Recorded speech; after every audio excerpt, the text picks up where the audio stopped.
So what happens with the dyslexic brain is they go here, I don't recognize it, I can't figure this word out, so I'm going to go back and I'm going to start over again. And I can't figure this word out, and I can't figure this, so I'm going to go back and start it all over again. And I can't figure it, and now everybody else is way over here. Okay? And so by the time that I finally work my way through a whole saccade of the brain, I'm gonna have forgotten what I started off with. And then I'm gonna have figured the word out, but I'm gonna probably have forgotten the first part of the word. And then I've got to go back and put it together. And then I've forgotten the first part of the sentence. And then I got to go back and put that together. And so over time, it just builds and the gap gets bigger and bigger and bigger.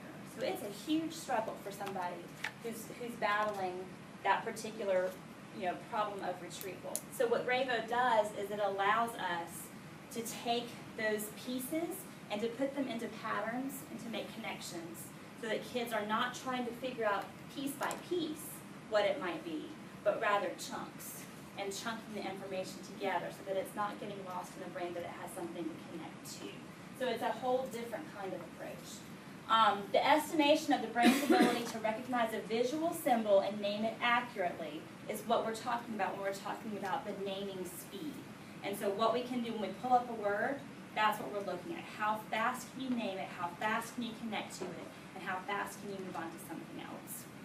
So that's how quickly the brain can integrate all of those processes. That big possum check comes full circle. Okay? So this is an example of one of the possum checks. You probably would not use this with second and third graders, but if you had a third grader that was particularly having a lot of troubles, then you might try rapid letter naming to see how many letters they can do, because maybe that's the problem. I have a second grader that I know would struggle with this. So we're probably going to go back and do some individual work with some of those letters, because he still, is having a difficulty looking here, going, okay, which side does that stick go on? Can't remember, up or down, or left or right, or top or bottom. So he's still struggling with some of that. So we're going to go back and work on some of those things. Okay. The speed at which a child is able to recognize the alphabet is a huge indicator. And this is a part of our current reading 3D measures. So if you talk to any kindergarten or first grade teacher, they're going to do these measures. And in an exceptional child's classroom, you're going to have kids that are still on part of these measures where they're measuring this every 2 to 4 weeks. But this child is, if they're having difficulty naming the letters fluently in kindergarten, then they're probably going to continue to exhibit signs of difficulty as they move on up the grade. So we have to attack that early and get it right the first time and make sure that it's about good, accurate teaching. And then go back and look at word attack and spelling and fluency and comprehension, because all of those things together are going to make a difference. Okay, so let's look at the characteristics of readers. So we know that we have average readers, we have poor decoders, we have slow decoders, or slow readers, and then we have double deficit kids. So these are the kids that are really struggling, that need us the most. We've got to dive in and really help these children.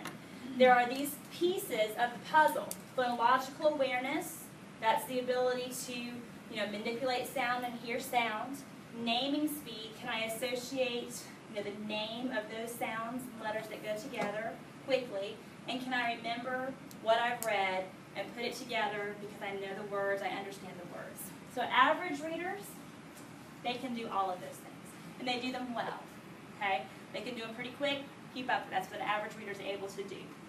Then we have poor decoders. So a kid who is struggling to sound the words out most likely has difficulty with phonological awareness. They're not hearing the sound. So therefore they can't link the sound to the letter because they don't hear the sound correctly in the first place.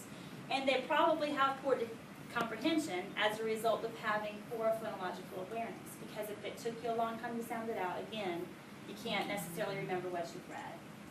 Slow readers, they have really good phonics skills, and we have a lot of these kids, I think. We have a lot of kids who have pretty good phonics skills, but their naming speed is really slow. They get it, it just takes them a while.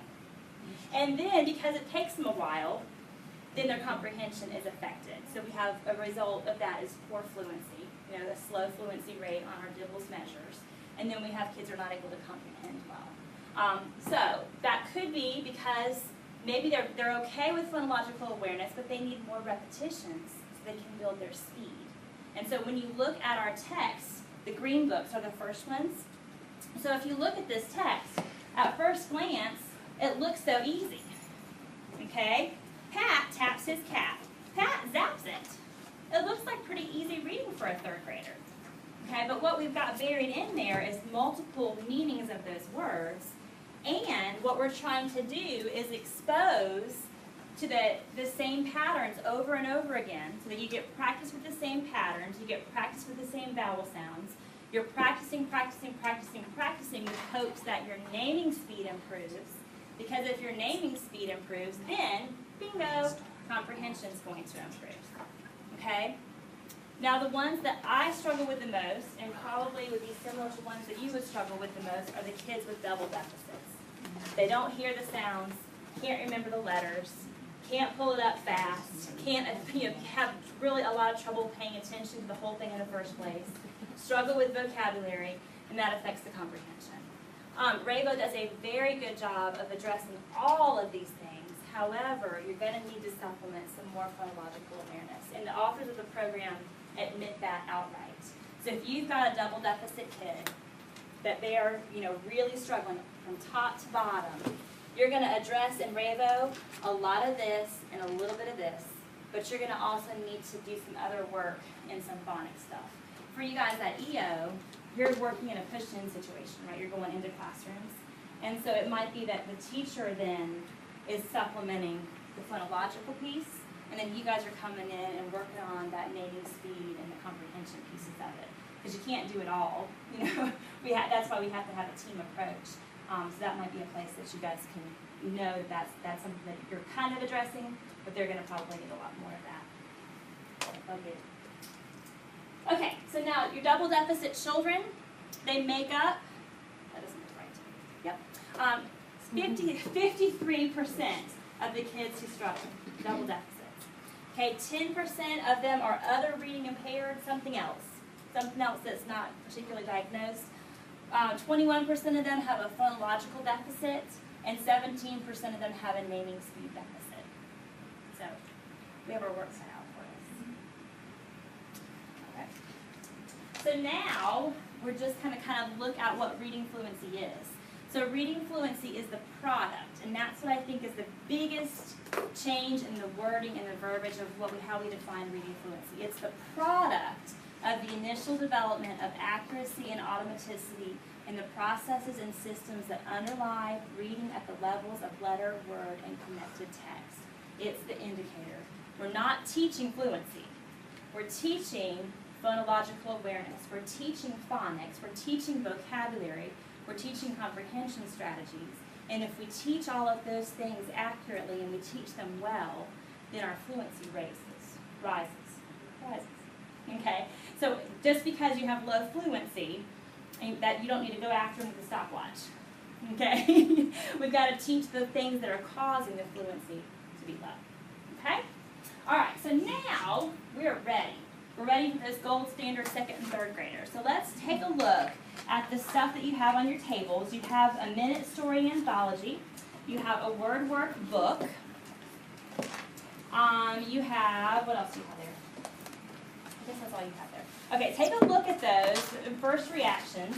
I'm going to give you an introduction to Raveo Town on the board, and as I'm showing you what Raveo Town is, and they're telling you all about Raveo Town, you can take a look at some of the other pieces and see some of the fun little whimsical characters that live in Raveo Town. It's Pam. She's got jam.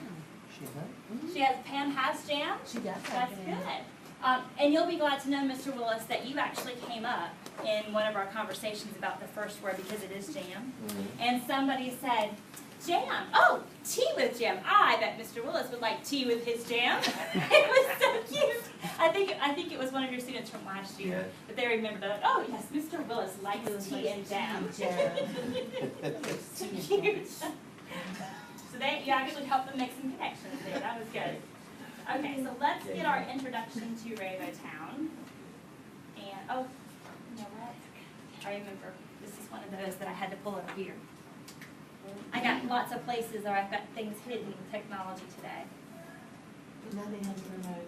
Nothing has a remote, so it's giving me my exercise, so I can walk from one to the other.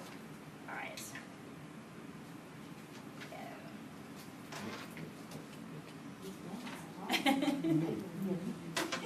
Yeah, you'll find out about Miss Mim in just a minute. Mrs. Mim. Word. One more. I want to welcome. There she is. Here's Raveo Town. We're going to explore a special place called Raveo Town. Look all around the town. There is a lot happening in Raveo Town.